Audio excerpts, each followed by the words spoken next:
So today's pop talk going to be a little more of a serious matter, and it's going to be something that most of you probably won't care about. But I'm doing this mostly as a preventionary thing for myself in the future, in case my stuff ever got popular enough, because the guy that created the video game Tardrgads is going through the same exact thing with CBS, saying that we're not going to sue you because we stole your idea. So, to put this matter in perspective, the Arth Chronicles Book 3, The Portal Between Worlds, was published in 2014. The mid-season finale of Walking Dead, where Rick Grimes is the last episode of the series, was in 2018. Spoiler alerts for both my book series and The Walking Dead.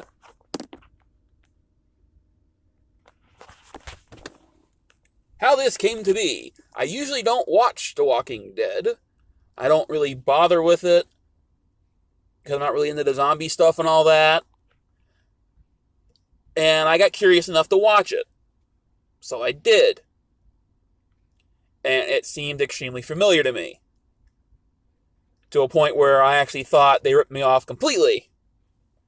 Because the story in Arth Chronicles Book 3, published in September 26, 2014, M goes to Duck Island and is attacked by a Gyarados, a dragon, in more words or less, that protects the Sword of Time, which he's trying to get. Not trying to go into that many details to bore you about the entire book and all three books up to that point. M is attacked by the dragon, bitten, has a tooth piercing his stomach area, his lower stomach, and he burns himself closed with firefighting, and he slowly bleeds to death as he walks his way with the sword to the portal to put the sword in and open it.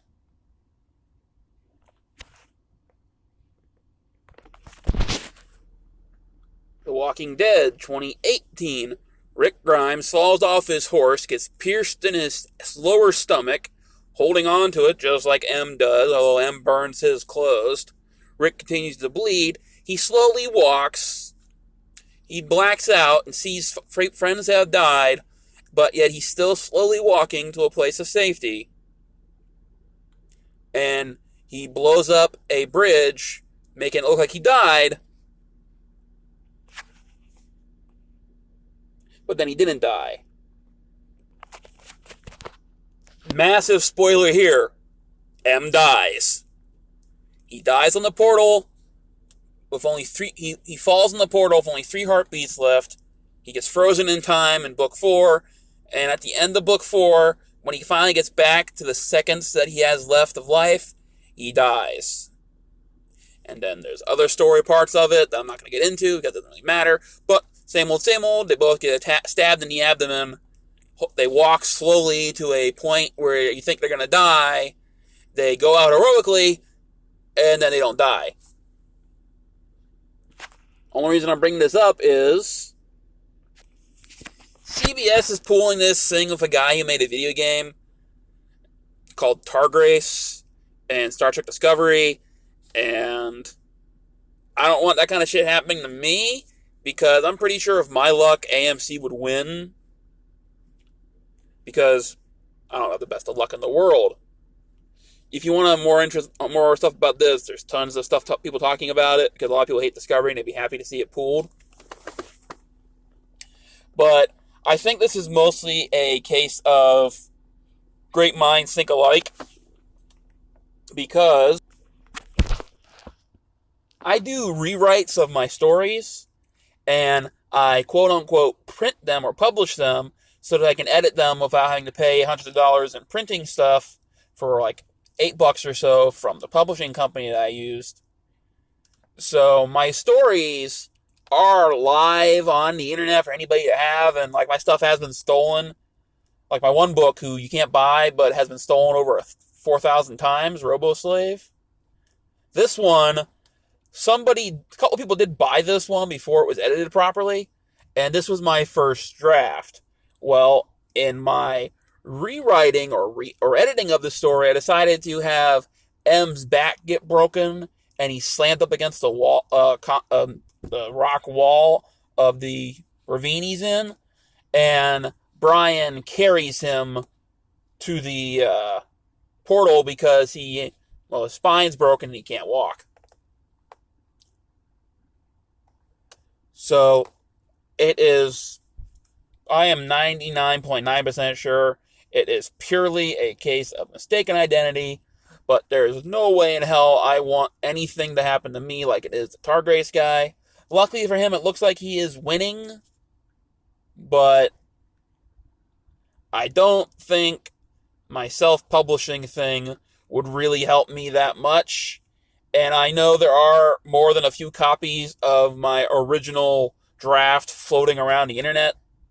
So I don't want, if, let's say I got lucky and got published, I don't want me to have to go to basically have to pay fines for writing something that I did in 2014 that was also written years later in 2018 by somebody else who never saw my stuff.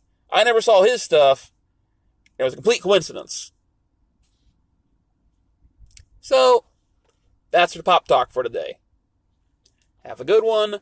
And books 1 and 2 of the Earth Chronicles is available online, as well as Minimum Wage Sentai. Book 2, however, is actually going to get a little editing done to it, because I did forget to add a scene in, and I'm only like 80% sure I did edit it properly, so I'm going to be re-editing it and adding the scene in, so you might want to wait.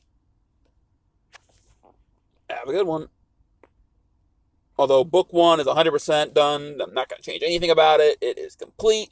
The only editing that book 1 will ever get is that I am splitting it in 2, with chapters 1 through 30 is going to be free on Amazon under a different title, and chapters 31 through 60 are going to be 99 cents, digital only, with book 1 actually being the thing you can buy in paperback version, and parts 1 and 2 are going to be the digital version to make it cheaper for people to be able to buy this thing, and to give a little bit of a incentive. People, hey, you like the first 30 chapters, might as well read the second one. And in that edit, I'm going to spread out my prologue, because even though I did include a little bit of an action scene in the beginning of the prologue, I did do a paragraph worth of dump to explain the crystals. So I'm going to spread that out a little bit, and that's going to be my only change for book 1 ever. I'm never going to change anything again unless someone points out a spelling error to me, or a grammatical error to me, and then I would go back and change that. Have a good one.